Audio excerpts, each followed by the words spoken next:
I'm going to be working on another zine. It's going to be like a non-binary dex, learning about all non-binary types of expression and gender, because I want to combat the idea that non-binary is just a third gender. Content warnings for this episode include mental health, dysphoria, early transition, educational system struggles, disability, ableism, misgendering, and anti-trans bigotry. Genderful would like to acknowledge the Indigenous peoples. Let's try that again. Genderful would like to acknowledge the Indigenous peoples and unceded lands that the producers, hosts, and guests live and have dwelt upon. Today we honor the Mohawk, Algonquin, and Anishinabewaki. I'm also honoring the Wichita. We honor the elders, the human, plant, and animal ancestors of these lands, and celebrate the living descendants of these peoples. May all beings tend to these lands for the goodness of the next 7 generations and beyond. Howdy, folks. Welcome to Genderful, a talk show interviewing gender diverse folks about their special interests. Hi, I'm Miranda and my pronouns are she, her. The focus of our show is to interview trans, non-binary, agender, and gender diverse people regarding their special interests, passion projects, and resources for the gender diverse community. We want our audience to know that we hold multiple diverse identities and bring these lenses to the show with our passion for telling our stories. I identify as trans feminine, neurodivergent, queer, and a person of color residing in Canada. We invite you to remember that we are whole people with robust lives, friendships, challenges, and successes. We love and are loved, and we are delighted to share these stories with you. As always, we kindly remind our listeners that no person is the monolith of their identities. Your identities can change over time and are valid every step of the way. If you think you're gender diverse, you are gender diverse. There is no social or medical prerequisites to be included in the community.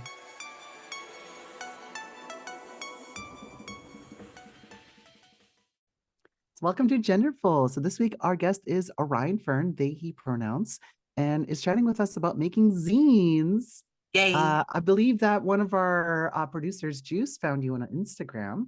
So welcome to Genderful. It's wonderful to have you here. Hi, it's so good to be here. I'm super happy. And I've been watching and listening to a lot of y'all's episodes. So I've been caught up with all the genderful things, and y'all do amazing work. I'm so glad you're enjoying the show. It's we have a big family here that works very hard to put on a good show. So if you're listening to this in the future and you missed the whole Twitch intro, I'm a little under the weather, so if I sound weird, that's why.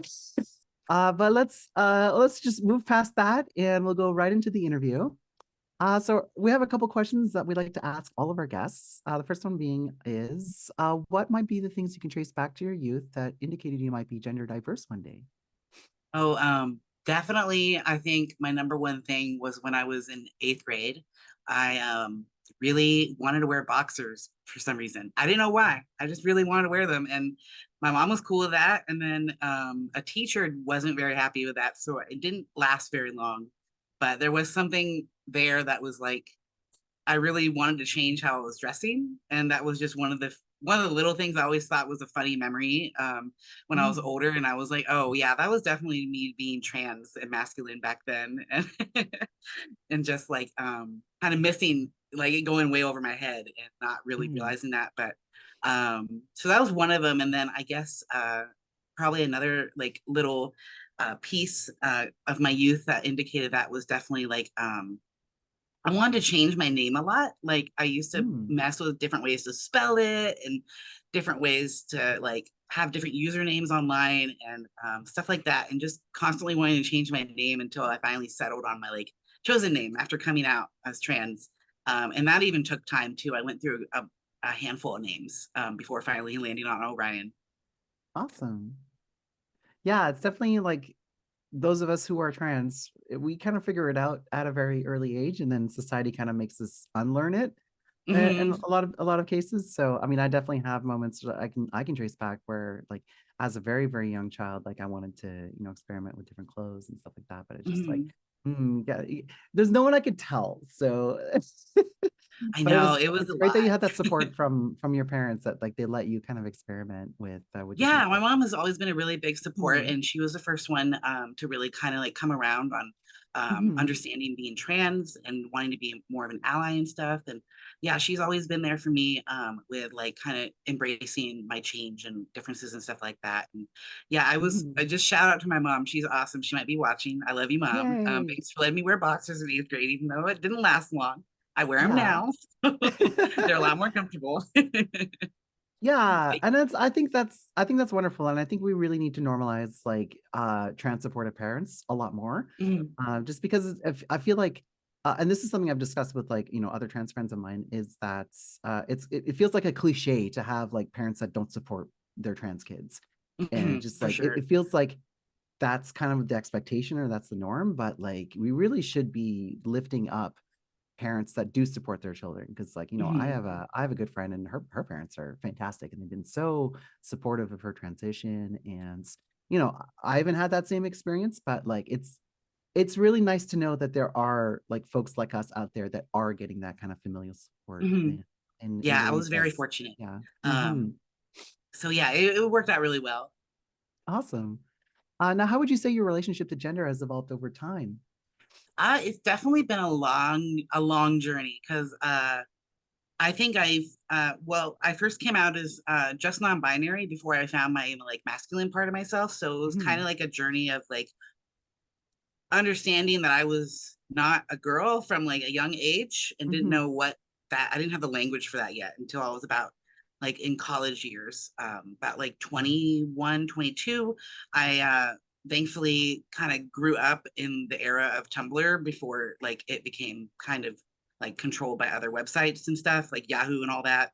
Mhm. But back when it was new and there was like a lot of queer people on there just experimenting and talking and educating each other, that was like my renaissance of gender basically. Like so it was a lot of like not like being not having language for what I felt from like 3rd grade until like college. And then it was about like early college, about 24 years old, I came out as non-binary. And then after that I came out, hi Jerry, he's gonna say hi. Oh wait, there we go, there's Jerry. Oh, hi. But yeah, it was a lot of coming. I came out, that was when I first came out publicly, was when in 2014. And then after that, I came out again as trans masculine in 2017. So like you said earlier, like it's a lot of just tumbling and rolling because Mhm. I found my bisexuality when I was in 8th grade. And so that was the first coming out experience I had. And then the trans coming out was like in several steps where 2017 was like the last time I had to come out publicly though, because I pretty much stayed as trans masculine and non-binary since then and haven't really changed the mark too much after having those like 10 years of experimental time, Mm. basically. Oh, baby, I know. You're really upset. Oh. For those of you who are just listening, we have a cat on the screen who is Yeah, being he wants pets so bad, but he's also very yes. grumpy sometimes. Aw. Is he gets overstimulated, and I understand that so well. Yeah, yeah. Oh my God. I love cats and dogs so much. Right, they're I just got amazing. back from a vacation where I was visiting with my sister and one of my friends, and all of which have cats. And the whole time I was just like playing with the cats and just cuddling with them. Yay! They're so I love it. cute. Yeah, and it's just like normally I'm like extremely allergic to cats, but I didn't really react this time. So it's like Oh I could wow, that's actually cuddle with them. amazing. So yeah, I was just like, I got one now. But Kitty time. Yay. so let's go ahead and switch into our special topic of the day, which is zines. So Yes. for those listening that don't know, how would you define a zine? Zines, how I would define it is, well, it comes from the word magazine. If you ever wondered, sometimes people are not sure how to pronounce it, if it's zine or zine. People that make Mhm. zines are okay with either pronunciation. It doesn't really matter. But since it comes from the word magazine, I usually just say zine. So they're kind of like little, since it's to taking one part of the word magazine, you can imagine that it's like making a little version of a magazine. And it's usually self-published, so you can make your own on paper and take a copier machine and just make a bunch of them and then fold them all up. And they can be small, they can be big. There's a lot of different ways you can make zines, but it's essentially just tiny magazine. Self-published magazine is the best way to put it. Mm-hmm. And there's actually quite a long history of zines that kind of dates back several decades. Because we were chatting in the green room earlier, and there's a history. So I mean, I'm me, so I have to shove Star Trek into every conversation. So there was a history of zine making in the early like 60s, or like not early 60s, but in the early days of Star Trek during the 60s, where people were writing Mhm. like their fanfics on zines, and I was like, oh, because I'd always kind of assumed that like zines were a modern phenomenon, but they have actually been around for quite some time.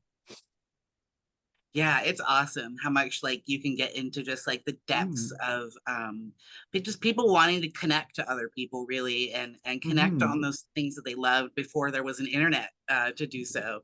And that was basically how like people connected back then, was making their own fanzines and issues. And there's like I'm in a part of like a couple like fanzine appreciation societies on Facebook that post like the really old vintage ones, and mm, people will find like PDFs of them and stuff. And it's really eye-opening because it's like, yeah, like it comes, I think some of the first zines were like in the 30s with the Tijuana Bibles. And yeah. those were like adult fiction zines that were using fictional characters like Mickey Mouse and Donald Duck, but they were doing lots of wild things. So stuff that Disney doesn't want them to Things be that doing, are but people have been inappropriate making. for Twitch and or YouTube. Yeah. And it's stuff that you probably don't want to look up, but just knowing that it was out there was such a cool Mhm, thing, and there's so much history behind that. And eventually it came up into especially the 80s and 90s was when the underground queer scene really grabbed mm, and put its clutches into the zine culture.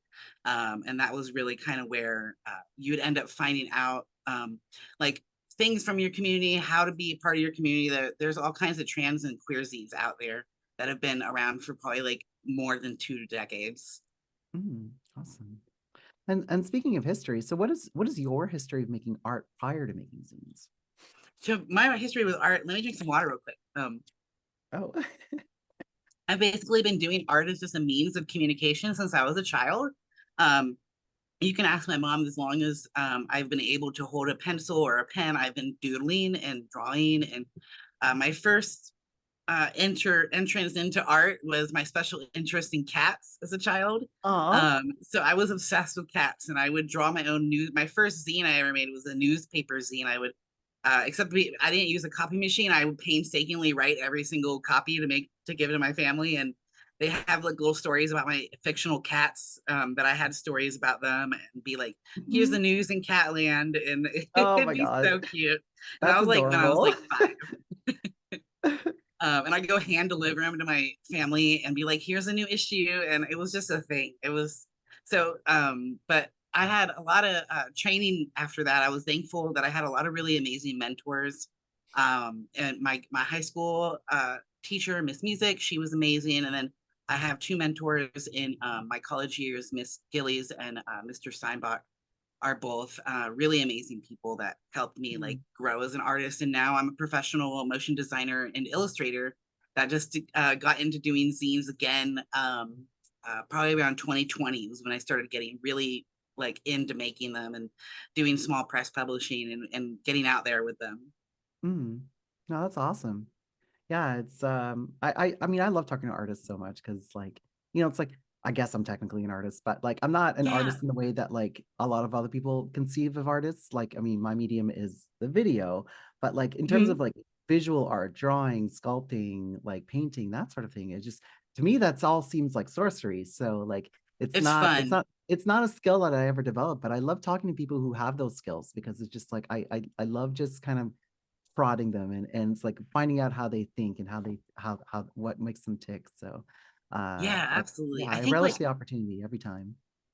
oh yeah, absolutely. It's so fun to listen and just like, especially because there's so many mediums too. Like that's one thing, is I've been very fortunate to be able to try out lots of different mediums. So I do lots of stuff like painting with acrylic or watercolor. I like lots of ink drawing, especially making comics and stuff with ink drawing and stuff, and the techniques that go into that. And I do embroidery for a hobby, just like embroidery art, and then Mm, also like live sketching, like life drawing and stuff too, is something I usually try to do all the time. And so kind of just living, breathing art for pretty much my whole life. Oh, that's amazing. Amazing. So we kind of touched on this earlier because there's kind of like a history of the LGBTQ plus community getting kind of grabbing hold of the zine culture. How did learning more about your own gender make you want to help others through your zines?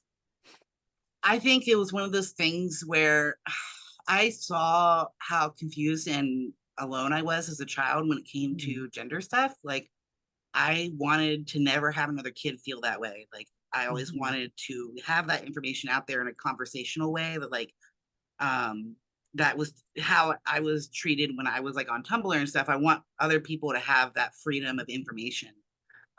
So it's definitely, let me look over the question. Learning about myself made me want to like help others, like be able to find themselves too, because just feeling that loneliness is like something I never want to wish on anyone. Mm, So I feel like with making little small press things is a way to just kind of like get parts of the community out there and let people know they're not so alone. yeah. No, that's something I relate to quite a lot as someone who makes videos on YouTube. Is I found that YouTube was a big part of my early transition journey because, like, like yourself, you have all these feelings about yourself and you think you're alone and you think that nobody Mm-hmm. else feels that way, and then you go out there and you see other people's stories and you see yourself reflected in those. So, in much in the same way that you Yes. use your zines to help people with their transitions, I mean, that's kind of when I talk about my trans experiences, that's my way of paying it forward. And just like, because I also don't want people to grow up the way that I did, and like Mm-hmm. not knowing who they were, and like not having language to kind of describe their feelings and stuff like that. So luckily in the internet age, it's access to that information is way easier than when I grew up, because I grew up before the internet. So Yes, same. yeah, so but yeah, it's certainly it's easier in some ways and it's harder in other ways because there's a lot of loud people who don't want us to be here. Mhm. Which, that's not something I remember. I mean, the same exact loud people had a different group of marginalized people that they wanted to go after, so now we're the target. So that's Mhm. unfortunately the current state of affairs, but I think overall the progress is marching forward, and through art made by trans people for trans people, that's how we make the world a Yes. better place. Um, that's my take anyway. How do you think you can change the world through zines?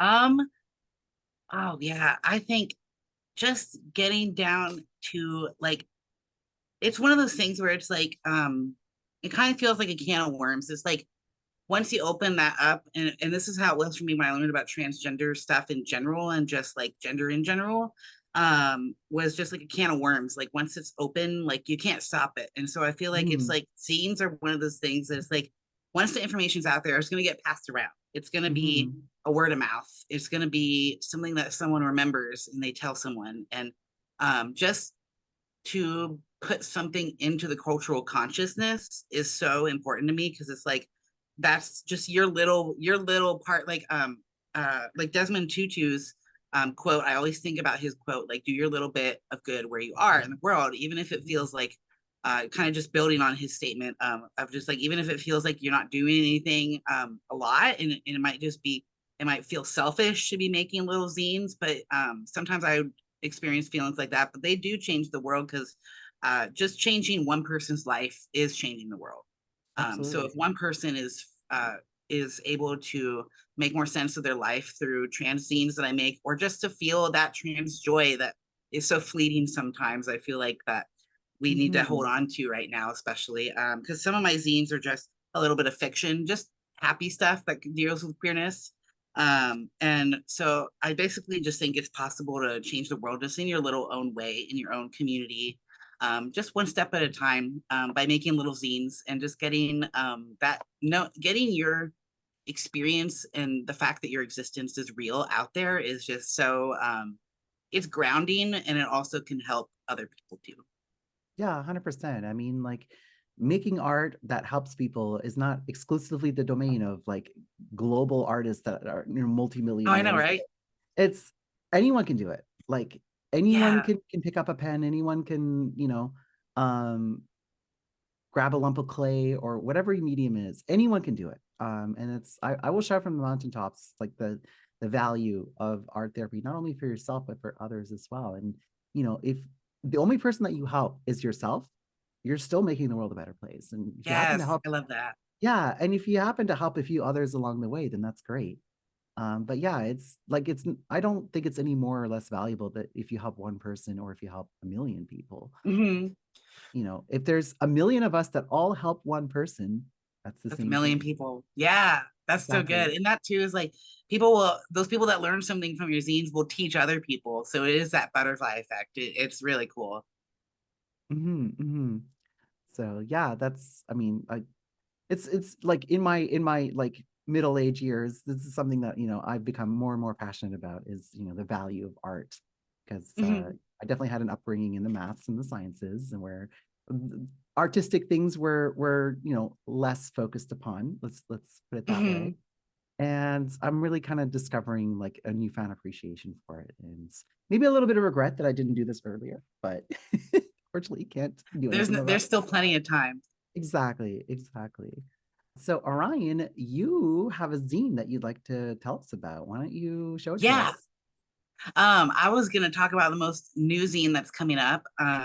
Well, what I'm kind of give a preface. This year, I'm working on a comic called "The Fox Who Became a Girl," and it's a 36-page fairy tale comic. So I'm starting with that this year and finishing it up. But and you should check it out. Definitely, it's really cool. That's going to be coming out June 2024, so in just about a few months here. But after I finish with releasing Fox Who Became a Girl, I'm going to be working on another zine, which is going to be a zine I've been wanting to make for a long time.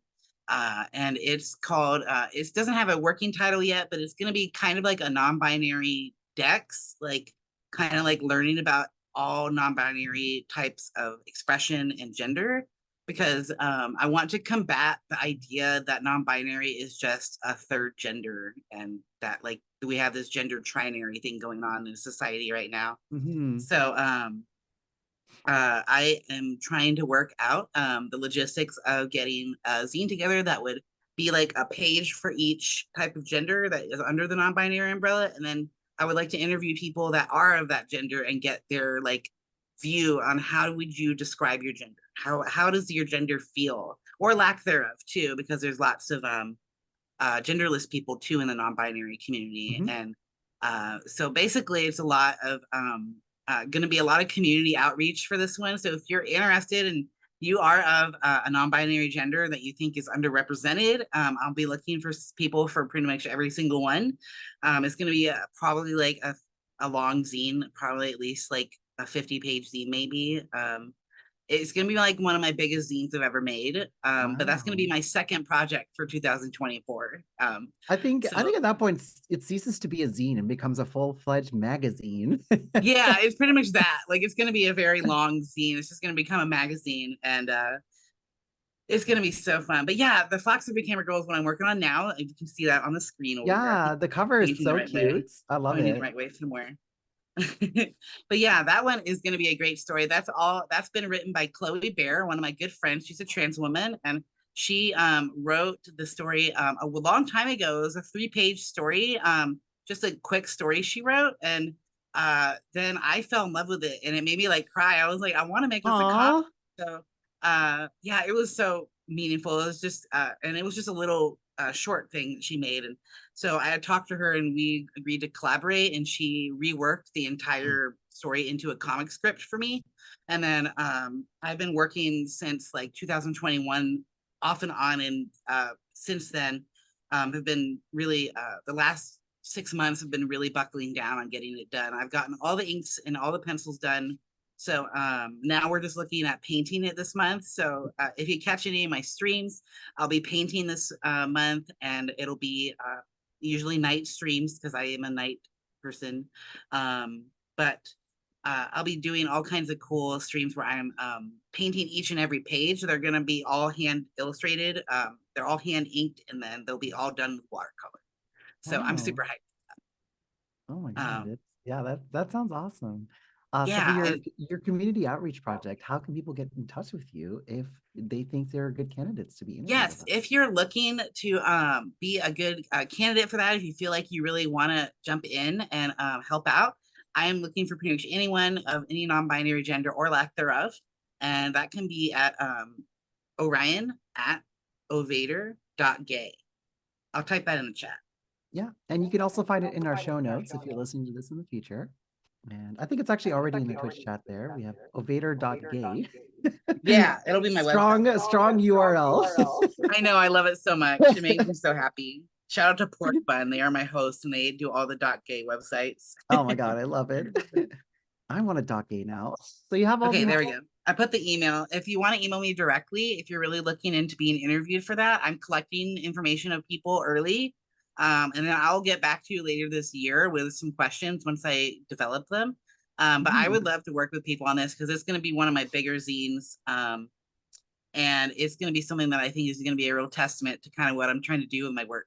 So Yeah, I'm that's excited. awesome. That's awesome. I really think there's kind of a lack of non-binary stories out there because there's, a lot of stories about the binary trans experience. And, Yes. that's as a binary trans person, that's, there's stories I relate to and I very much find Yeah, valuable in. absolutely. But that's not the full extent of the trans experience. So, right? Absolutely. there's so many different flavors of being trans and so many different flavors of being non-binary. Yep. And I think that we need to tell those stories as well. So I know that our community here at the GenderMeowster Discord server is very diverse. We have folks of all stripes. So I Yay. encourage people in our community to reach out to Orion and tell your story and Yes, please do. I'd love to hear get featured in everything. their zine. Yeah, that'll So be awesome. It'll be either anonymous if you want to stay safe, or if you want your name to be known, I can always shout you out with your little at on there. However you want to do it, that'll be up to your convenience and up to your safety choice, or privacy choice and all that. But yeah, it'll be a really fun zine. I'm so excited to get working on it. It'll probably take at least a year to make. oh So I'll yeah, be it starting sounds like on a it this massive year, undertaking. Yeah. and it'll be a big work in progress. And then hopefully it'll be Yeah. out like 2025, in time to kind of get some people helping with educating and get more of our stories out there. Yeah, no, that's so cool. So we've talked about a lot about your upcoming projects. Do you have any sort of zines, like dream projects that you haven't started yet that you want to make in the future that you haven't yet? I think basically some other ones I've had rolling around in my brain. I definitely want to write another. I would like. Well, it's so hard to kind of think. I did one zine that was Trans 101 for allies, and I'd like to take some time to redo that zine and make it illustrated. So that's one of my ones that is like stick a pin in it idea for later. So that one, yeah, it's up there. Someone I know came out as trans. So how to support the trans community for beginners has been a really good selling zine.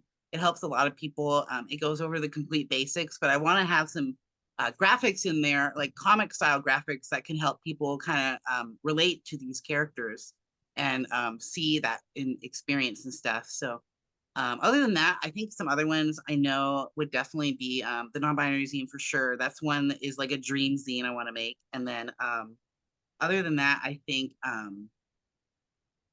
that's it for right now. And then yeah, I'm not quite sure where I'm going yet. Those are going to be I think the doors are open, so there's going to be plenty of ideas that'll hit me soon, but I'm really like that non-binary zine is definitely in my dream zine right now. Oh yeah, no, that sounds awesome. And I'm just kind of looking through the rest of your little portfolio here. There is you have a zine about debunking myths on transgender athletes. Can you tell us a little bit more about that one? Yes, absolutely. So that one actually came up. I got it right here. Oop, it just read me. There we go. That was powerful, powerful zine. But yes, it is a quick little zine with just the top 5 myths of that deal with trans athletes and kind of what transphobic society is really like believing about us and using it to get us out of sports. And it's terrible what they're doing. So this zine started because Greg Abbott and the horrible person he is, came to Texas Women's University in Denton, where I live, and went there to sign the bill to ban trans women athletes from collegiate level sports. And so he made a big shtick of it at the women's university to do it. And I showed up with at least 100 other protesters to just kind of yell at him and be like, no, we Yeah. don't want you here. Get out. This is not what you're going to use our campus for.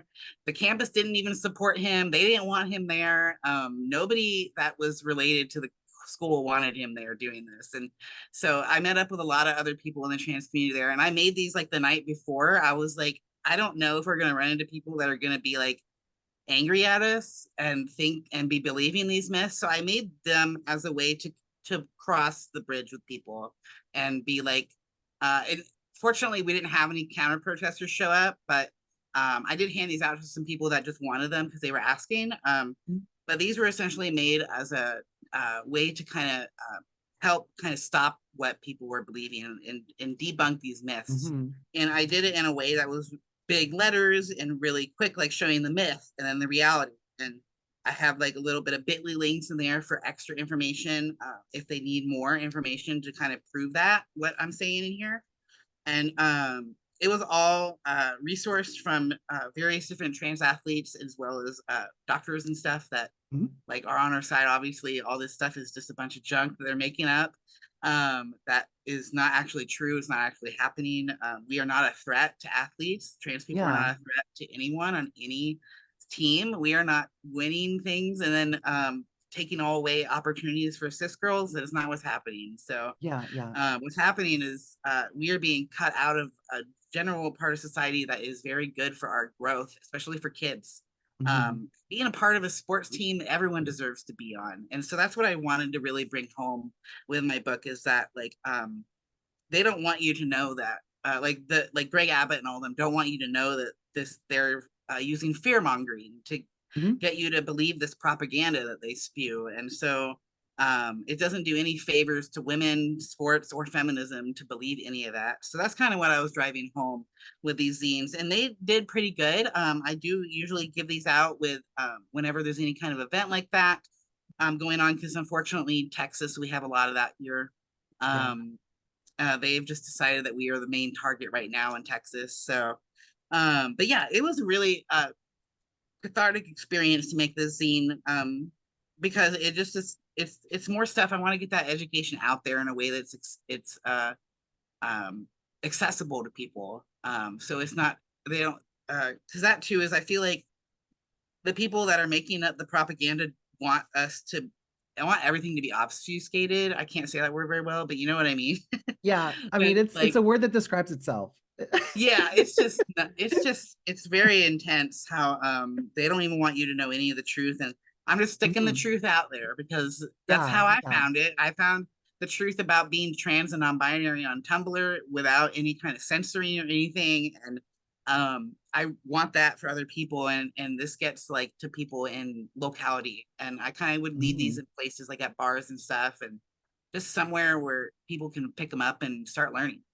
Yeah, no, I love that. It's kind of like a guerrilla distribution. Yeah, absolutely. I do them, especially in the little free libraries. That's my favorite thing to do. So I'll take a lot of my trans zines and I just put like multiple copies in the little free libraries all the time. Whenever I try to keep some in my car. So if I ever find a little free library while I'm out, I'll have stuff to put in there. And this is kind of, my guerrilla little activism there to kind of like get it out there. And because with all the book bans and stuff, it's pretty hard to kind of get all of our education out there now, especially in Texas.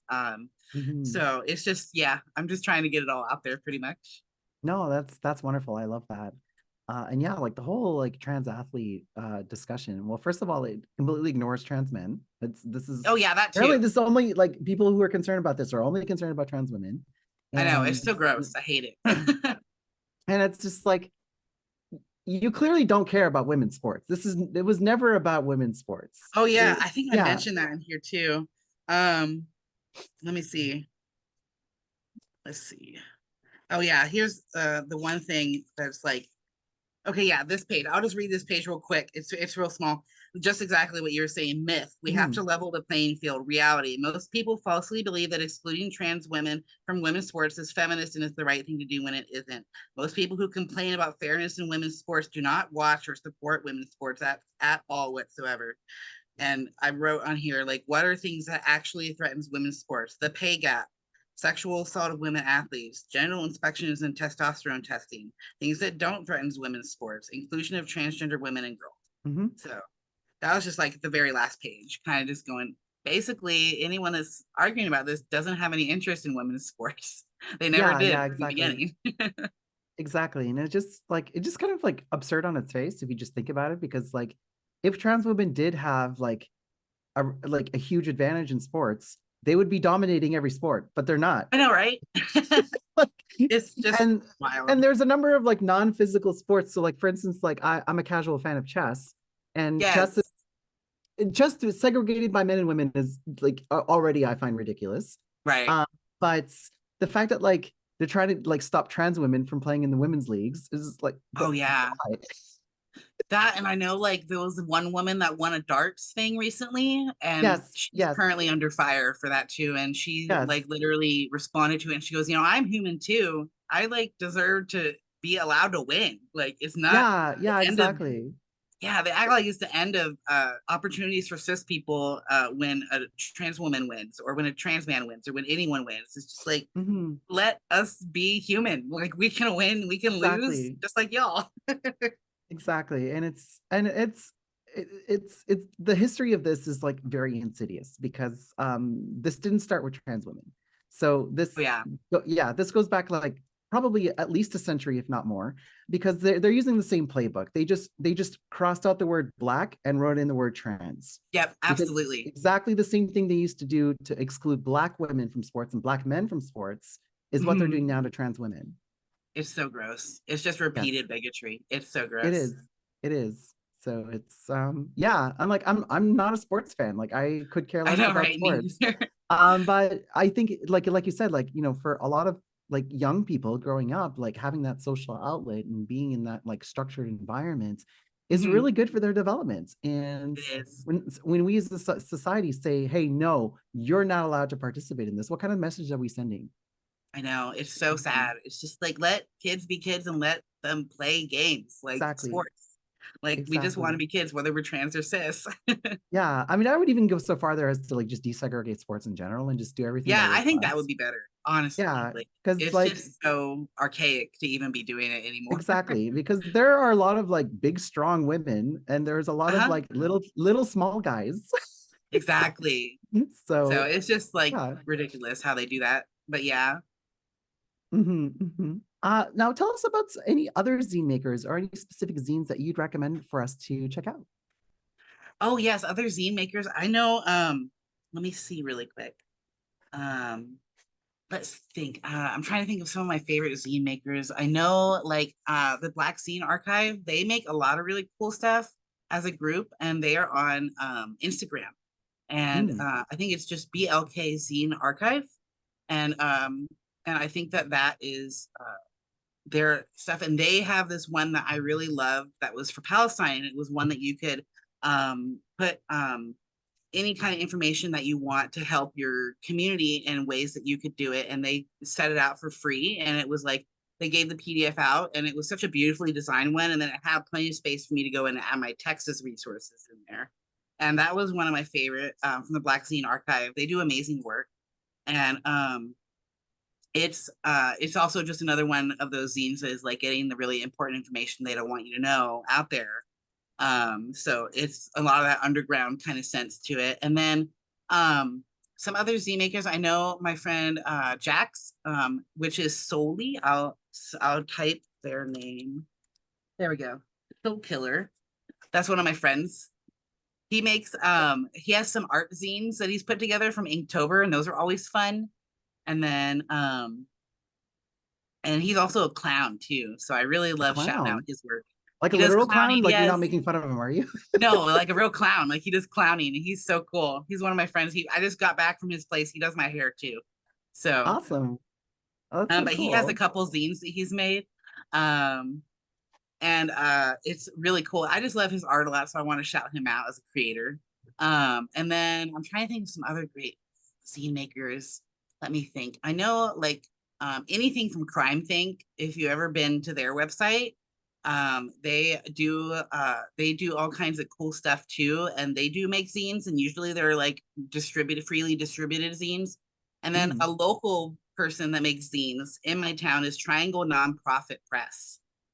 They are awesome. They are a very small functioning zine distribution, and they do all nonprofit. So it's all covered by donations, and then they give out these zines in the community for free. They've done some stuff for like the Greater Denton Arts Council for they had a zine for the artist that does the Willie Nelson stuff. They had an exhibit for him, Steve Brooks, because he was a graduate from our college in the area. So they made a whole zine that was about his art, and they gave it for free at the exhibit. So it was really cool. Wish I could knew where it was. I would grab it really quick, but that'll take me forever. But but Triangle Nonprofit Press is great. They are on Facebook, and I think that they're on other socials too. I think they might be on Instagram, but mostly I see them on Facebook because they're kind of Denton local, and they are awesome. And then the other group is the Texas Pedal Project. I would highly recommend them. Rachel Weaver of the Texas Pedal Project is an amazing zine maker, and they started the Zine and Art Party here in Denton, which is like the local kind of big zine event that we have every year, where all zine makers can come and do it at a local bar, and it's really cool. I've been a part of it, and the Texas Pedal Project and the Denton Zine and Art Party are both part of that. And then the Texas Pedal Project, they make usually nature eco activism zines, and I've been a part of a couple of their zines. So that's my shout outs. That's kind of a lot. No, that's awesome. We'll make sure we get all of those in our show notes that will be going out in the future. So if you are in the Definitely, future, I'll send the list, links to y'all afterward in this chat too, so that you yeah, can of find course. it. We've been taking notes as we go along. Oh, So good, perfect. if this is your first introduction to zines, oh boy, we got some recommendations for you. Yeah, some fun stuff, very fun stuff. And then also Yeah. too, if you're ever looking for like a zine library to check out, not only does my town have now 2 zine libraries that you can physically check out, one at the Greater Denton Arts Council. So if you're local to Denton, go to the Greater Denton Arts Council to go check out their zine library, and the other one is at the Willis Library up on UNT campus. That one just opened like last week. It was a big event for that. At the artist books to zines little convention event they had at the library. It was really cool. But they are physical ones, but then there's also a couple I'll give, like Sherwood Forest Zine Library is one that is online. And then the next one I think what I would recommend is the Queer Zine Archive. You can just look that up and it'll show up the site for you. And that's where you can find all the underground queer stuff from the 70s and 80s. Awesome. It's really awesome. That's cool. Yeah. Also, you can check out your local library. They may be able to point you in the direction of some of these zine libraries in your local town. Yeah, absolutely. Definitely check your library because they do lots of zine supportive stuff. Especially, you might even find a zine workshop. Most of the libraries in my town do zine workshops, and it's really fun. Like this little one, the Euphoria Island zine I made. Oop. It didn't like that. We can put it up on the thing. Yes. There we go. Sorry, I destroyed the camera there for a second. My bad. But I made one called Euphoria Island, and it's just a little fiction zine about just like where I would like to go when I am sad on days that I'm getting misgendered, and I just want to go to a little island where all trans and non-binary people can be, and you can look how you want to look and be who you want to be, and wear what you want to wear and do your hair the way you want, and you can. It's really a cute little happy zine. It was only a little mini page zine, just a 8-pager on one page. And that was from the Disability Pride workshop I went to on Zoom. I can't remember the group that did it, but it was a really cool little like workshop that we did through Zoom. And I learned that was kind of my first, Euphoria Island was my first official zine since like childhood. That was what I made in 2021. It was during July of that year, because that's Disability Pride Month. So they had a whole week of events, and the Wednesday event was the zine making workshop, and that was really fun. Oh yeah, and My Gender Gistery is another one. That was another zine I made all about basically the gist of my gender. And I illustrated in a comic format my little gender journey and kind of all the phases I went through.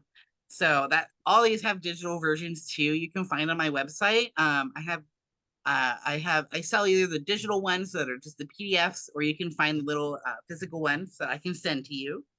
But yeah, those were really fun. So you can do all kinds of fun stuff in zine workshops. They open up the door and kind of like let you play, especially if it's a physical zine Mm. workshop.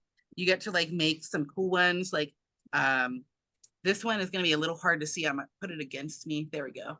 And it's did this one with all. It's called When I'm 64, and Oh, it's about visualizing what elder years will be like as a trans person, and kind of that unknown sense, where I want to like travel. And this was all done with cut and paste, so using magazines to just cut out things that I felt worked, and then I want to have a place among the stars, so I chose my name Orion at the end because I had a yes. little So Orion there's the cut out. constellation Orion. For those of Yep. you who can't see, that is the constellation Orion, which you can see in the Yeah. northern hemisphere in the winter months.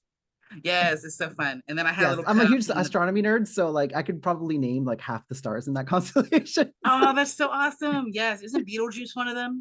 Yeah, there's Betelgeuse is Rigel, and then there's the three stars in Orion's belt, one of which is called Mintaka. There's also the Orion Nebula, which is just below the belt. Oh wow, how cool is that? That's so Yes, awesome. You know all that. I love that. yes. Oh my God, I could info dump about astronomy stuff like for hours. Oh yes, that's so amazing. We'll have to talk about that sometime.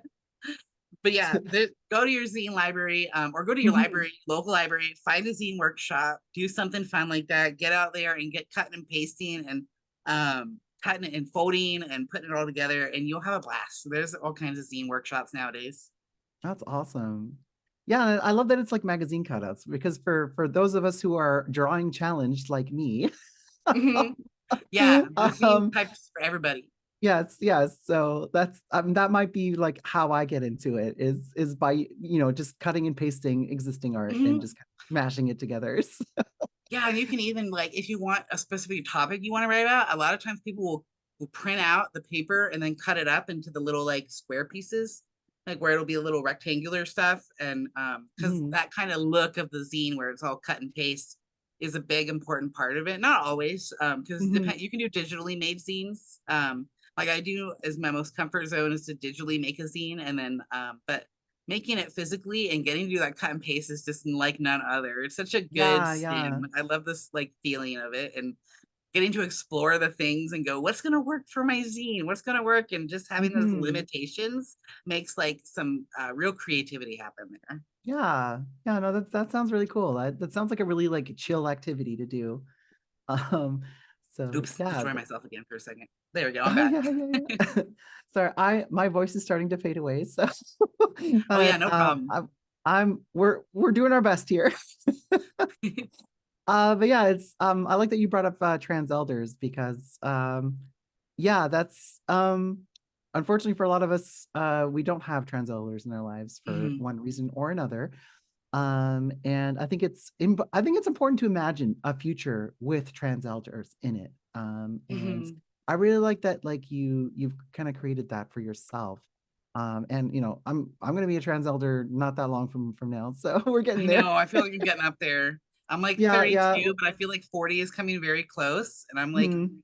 oh, I'm gonna be a trans elder soon by that point. It's Yeah, a yeah. good I'm gonna feeling be though. It's oh not like a boy, bad feeling. I'm gonna be in my mid 40s soon. So Oh, yay, that's amazing. That's so exciting. and it's just like, oh, I have to get my retirement accounts and I had to like do Right? all And these kind of get it all investments. I started. have to figure out what I'm gonna do in 20 years when I retire. Right? Oh my goodness. That's a lot to plan for. But But you'll be ready, those are grown-up problems. Those are right? grown-up problems, and I don't want to deal with those right now. So I don't blame you. that was an interesting question from chat from Ms. Machine. How would you define a trans elder? So I'll give kind of my take on it and then I'll let you Yeah, go answer ahead. that question as well. So I think it's relative. Like what counts as a trans elder because like I'm an old person, but I've only been doing this trans thing for about 4 years. So Hmm. there are people who are younger than me who have been at this much longer than me that I might consider a trans elder. Um, but from like a life experiences like standpoint, like I mean, I have a very like good friend that like she's like my niece, like because I'm much older than her, but like we started our trans journey around the same time. So like in some respects, I'm a trans elder, in others we're we're not. So I don't know. I think Like it's on that I equal don't think footing there's a of very I don't think experience. there's one precise definition. I think the definition um needs to suit the circumstance. So that's my take. What do you think? Yes, I love that. That is beautiful because I agree too. I definitely think it's circumstantial because yeah, like I feel like I've been doing the transition thing for like 12 years now, and it's about my 12th year of being out publicly.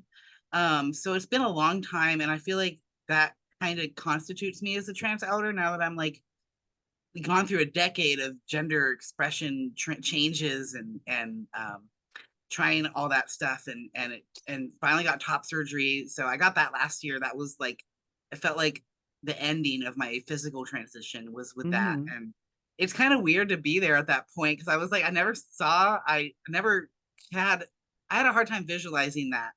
So I think that like being a trans elder is definitely like based like what you were saying, like it's just based on a lot of different things. You could feel like a trans elder at like 30 something. You could feel like a trans elder in the 40s.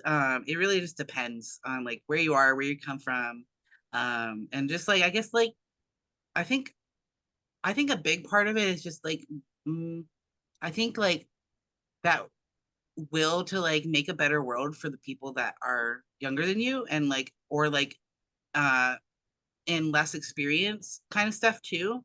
Just like I think that desire to make a better world for them Mm, is a big part of being a trans elder because I feel like once yeah. I started aging, I really like wanted like 2021 hit and I was like I'm kind of done focusing on just what my issues are. I want to focus Mm-hmm. on the community's issues. I want to get talking. I want to leave something behind. Like I was hitting that point where I think a lot about legacy and like trying to leave something behind for the younger Mm-hmm. trans, especially youth that are just now learning this stuff, or they're way ahead of where I was when I was a kid, and they need that support. So I think that just being in that position where you're ready to like leave a better world for other people, I think is definitely one of those like kind of circumstantial ways that I think that you could consider people a trans elder. Yeah, no, that's a great way of looking at it because like yeah, that desire to like not have the younger people go through what we had to go through because Mm-hmm. I've haven't had the let's put it this way, I haven't had an easy life. So and Mm-hmm. especially like not realizing I was trans until my late 30s and it just like Mm-hmm. and I think like every like person who comes into their trans like later in life like goes through these emotions where they they think about all the lost years and what could have been if they just figured things out sooner. So um there's that desire to like not want anyone else to go through that. Mm-hmm. So and yeah, so and like I'm extremely passionate about supporting trans youth and stuff like that. And yeah, like I want to leave the world a better place for young trans people. So Mm-hmm. I guess that Absolutely. makes me a trans elder, I guess. Yeah, I think we're both trans elders in that regard. Uh-huh. So, but on the other hand, like I'm still learning. Like it's still Right? this is still a relatively new experience for me, and like I'm still, you know, depending on your definition of what a baby trans is, I might still be one. I don't know. I love that though. I'm so happy for you. That's such a and Yes, also congratulations. I know tomorrow is your 3 year anniversary. That's so yes. cool. Tomorrow's so at Yay. time of recording, tomorrow is my so April 2nd is my 3-year anniversary of coming out as trans. So yeah, it's really oh boy, it's just like I'm getting it all at the same time. It's like I'm the baby trans but the elder trans at the same time. It's I don't know. It's a wild dichotomy kind Yes, of that you yes. kind of go in and out depending on who you're talking to and what you're talking about. It's just it's cool. I love that. Yeah, yeah. It's like I have a lot in common with like a teenage girl because we're both going through puberty, but I also have a lot in common with someone who's doing like retirement planning and is trying to like purchase their first home and all Yes, I these love like that so much. adult things. So I mentioned this at the start of the show, and I'm very sick, and I'm doing my best to get through this. So we might be ending a little bit early today, but That's cool. we kind of already we've touched on this topic a little bit already. So we've talked about kind of going through zine workshops and creating your own zines. So for people who may be not familiar with zines at all, who want to get their feet wet and like get into the art of making zines, what's your advice to people out there who want to just getting started? So if you're just getting started, I'd start with reading zines. That's my favorite thing to recommend. Start a zine collection. Just look for friends that make zines or anyone that makes zines, and just try to find like pretty much like just someone that you can read of what they're doing, and just starting by seeing what's out there is a really big step, I feel like, because it can be almost overwhelming to get involved in the to get involved in like the big kind of group kind of thing like that. But definitely like just start by reading some, and try to collect them. They're usually really cheap on artist websites too, because zines don't usually run more than $10. And if they do, it's usually because it's a really nicely made zine.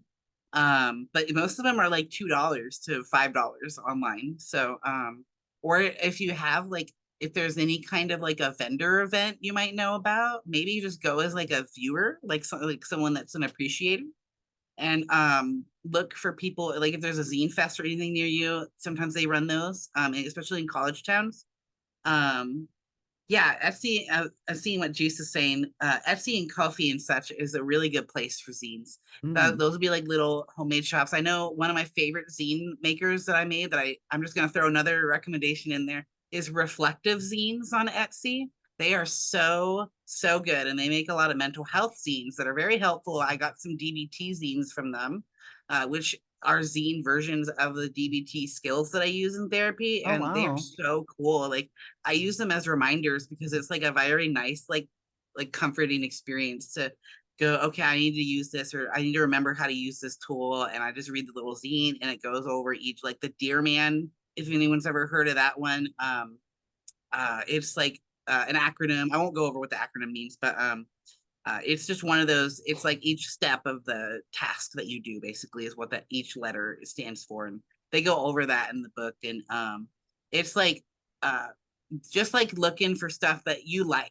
Definitely look for what you like first. Mhm. Look for zines that interest you, and then once you start reading the zines, you'll get bit with the bug, because I did too. And I was like, I want to start making these, and like just oh, and then my best recommendation, the second best recommendation after you start like getting into zines, try to look for some zines that people are putting out for you to fold yourself, Mm. because that would take all of the stress out of producing your own zine, and then give you the experience of getting to fold and distribute a zine. Mm. So like the Black Zine Archives, if you want to help with like their little zine with how you can help Gaza and Palestine, and it was like you can go download that PDF and customize it in yourself, or if you just find someone on, you can also like, there's a lot of free zines on these archives that I recommended earlier, like the Queer Zine Archive. You could go and find those and print them out, and then have a physical version of that zine that you found in the library. That's another great way to get into zines, because that's how I started getting into them too, was like I would print out the stuff, and they'd be like, here, I made a zine, you can make it. And you just print it out and learn how to fold with one page or multiple pages. And getting familiar with the printer and stuff is a really kind of the hardest part of zine making, is just Yeah. getting a printer to work. Right. So, Right. Oh my God. but yeah, that's my best suggestion probably, is just start collecting them, and then start putting them together. And then eventually you're going to get bit with that bug and go, I want to step it up and produce my own zine. So you'll Awesome. get there. Awesome. Yeah, no, that's oh boy, printers. I Talk know about they're fun. printers. It's like 40-year-old technology. It's still the same. Like, I know, right? why? Um, all right, so we're gonna get into our concluding questions here. Cool. But before we get into those, is there anything that we missed about zine making that you'd like to make sure that you say? No, I think we covered it all pretty much. We've gone through a lot. Awesome. Awesome. So this next question is my favorite question, just because we talked about this a little bit earlier with certain loud people making things difficult for people like us, and unfortunately that is the framing that trans lives are currently having to go through. But I think it's far more important that we share our trans joy, especially with yesterday, time of recording being Trans Day of Visibility. Can you Yes. share an experience with us that you've had with gender euphoria? Oh, definitely. Gender euphoria is one of those things that I like love to cherish when it happens. And I think Mhm. um like some of my favorite things has been like, since top surgery, I've basically like Sometimes I still get misgendered, but it's like days I'm wearing a skirt. I'm a guy that likes to wear skirts, so I'm like, Sure. I'm only giving them so much. I don't expect them to go much further than just an immediate assumption. So, but even some days that I am wearing a skirt, like I'll still get sirred, and it's just like that experience is so small. Like just to have that small little interaction of being called sir, like in public, is especially at like, I go to a 7-Eleven that's right by my apartment, and that place gives me so much euphoria because everyone there knows me, and Oh, they all know that I'm a guy, so they don't treat me weird or anything. And everyone, like, I'll come in like wearing the most flamboyant thing. I'm about to go vend at an artist show or something, and they'll just be like, "Okay, sir, here's your stuff. Have a good day." And I'm like, that little bit is just like, just the mundanity of that is so euphoric to me, because I'm just like, yeah. I just get to just go through life like this, and that's such a luxury that not everyone gets to have, and I recognize that. Hmm. And so I'm very grateful for the moments that I get to have where it's just, it feels like I'm seamlessly fitting into society. And even the times that I don't, that I kind of stick out, because I'm as a non-binary person, I'm also very gender non-conforming as a guy. Hmm. So I think my other favorite time, and I get the most gender euphoria, when someone can like catch that I'm queer and they ask what my pronouns are. And I think that that Mm. is just like such a thing that people are starting to finally like get less afraid to do. Mm. It brings me so much joy, because I'm like, thank you for asking, is he and they, and then they get like really happy that they, like, I asked theirs too. So it's like a shared experience. And Hmm. just having those experiences like with anyone cis or trans, like I think is so just healing, because I want the world to be a good place where we're safe to introduce ourselves as our whole selves. I want to like help people get used to asking for pronouns and stuff. Yeah. Because just those little moments where you just get treated like you're human, and you're seen, and you're not like a threat to people. That's something that really brings home like euphoria to me. It's just like when those kind of just simple niceties and like stuff. And then I think my second most euphoric thing would be probably like just physically being able to uh like it's kind of hard to put it into words, but like there's a certain physical untraining you have to do once you have top surgery. Like, Mm. I think one of my most euphoric things is I don't have to slunch over anymore, Oh, because that I can have a good posture now. Is that like that's kind of imagine random, having a but good like, posture. yeah, like it's such a random place to be like, oh, that's where gender euphoria comes from. But like, yeah, like being able to stand with my back like up and like chest puffed out, and I don't have a dysphoria meltdown. Oh my God, it's just, I feel so lucky to be able to have that. So I'm just so grateful for my friends and family that helped me get there, and so I can feel those moments where I don't have to feel like I have to hide anymore. Yeah, no, I love that. And it's just like the with the whole pronouns thing, it just even though it's like a complete stranger, like it's nice just to be seen as who Hmm. you are. So, like I had an experience recently where I was traveling and I'd been at the same place for a few days and I'd just been eating the awful continental breakfast every day. And then there was this one day Right. where I had some extra time, and it's like, all right, I'm gonna go have a nice breakfast at a nice restaurant. And the server there like kept calling me Madame. I'm like, ooh, Madame. I Ooh. love that. Oh my God.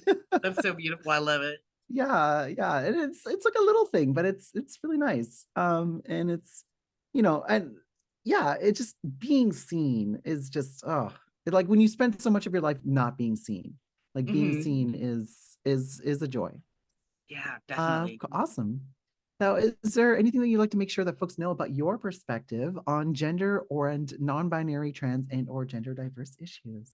I think the number one thing is just I think just being open to sources of joy, where you can find them, and also finding what makes you tick in life, like whether that's educating people to help the community, or um like doing something that it could be smaller scale stuff too, just talking one-on-one with people. I think just kind of being that kind of being a positive force in the community, I think is one of the most important things about like being on my perspective of like being trans and non-binary.